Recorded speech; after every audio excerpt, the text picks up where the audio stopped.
Hello and welcome to my favorite sensations and perception thing. The subject that I chose to go over is the color perception. Um, and first, before we begin to discuss how we perceive color, I wanted to explain how color falls on a certain wavelength. Um, the colors are on a spectrum of waves, but the human eye can only perceive a certain spectrum that we can see here. Based on the wavelength that's reflected, we perceive a certain color from the object. So, for instance, between 450 nm, we receive the color as violet. 450 to 490 nm, that's what we perceive as blue.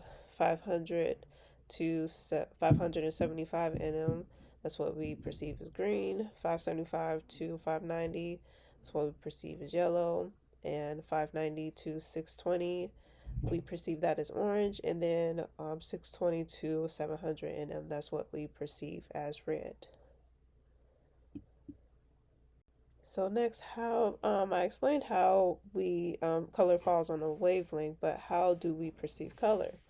So a white light that's basically contains all color and has a equal reflection of all wavelengths hits the surface of an object, and then that wavelength that is reflected back into our eyes is the color that we perceived, and the rest is then absorbed into the object. So, for instance, with this example, the leaf, we had a wavelength between, I would say, 500 to 575 nm, which is what was reflected, and the rest of the wavelengths were absorbed.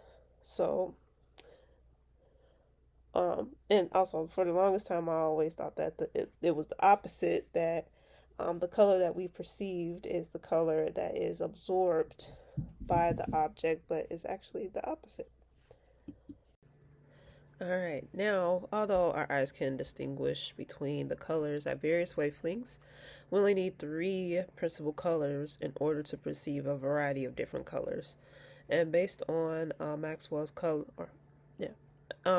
matching experiment, when trying to match a reference color with only two colors, they weren't able to complete it. But when they had three, they were able to complete the color match, but they never needed four. Based off of that, Maxwell then discovered that color vision was based on three different cone receptor mechanisms with sensitivities to different wavelengths, which are short, medium, and long. This is demonstrated in the top image, and in the image at the bottom, it shows an optical image of the three cone receptors.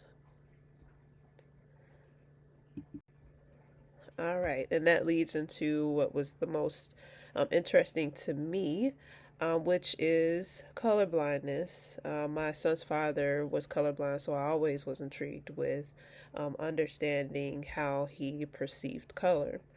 And based on what we know, there are three different cone receptors in order for us to perceive color normally. But in my son's father's case, he was missing one, which caused color blindness. So he would have been considered the dichromat. So with monochromat, they can only perceive color as white, gray, and black. Then they have no functioning cones at all.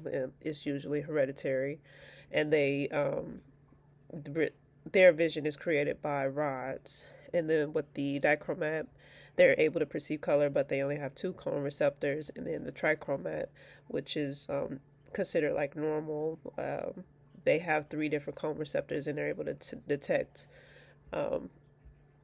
colors at any wavelength on the spectrum. Dichromatism is inherited through a gene that's located in the X chromosome.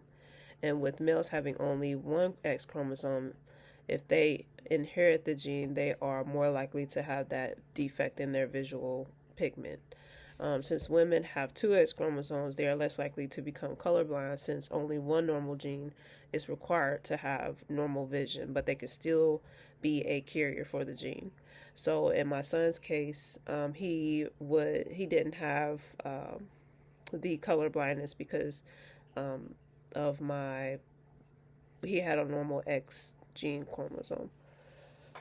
And there are three types of dichromatism. The first one is protanopia, where they perceive shorter wavelengths as blue, and as the wavelength increases, it appears as gray. The second one is deuteranopia, and they're missing the medium wavelength pigment, and it appears turquoise as short wavelength, and then appears as yellow at long wavelengths. And then tritanopia is missing the shorter wavelength, and they see blue at short wavelengths and then red at long wavelengths. All right. Okay. And with that, this is the end of my presentation. I hope that you enjoyed it. Thank you.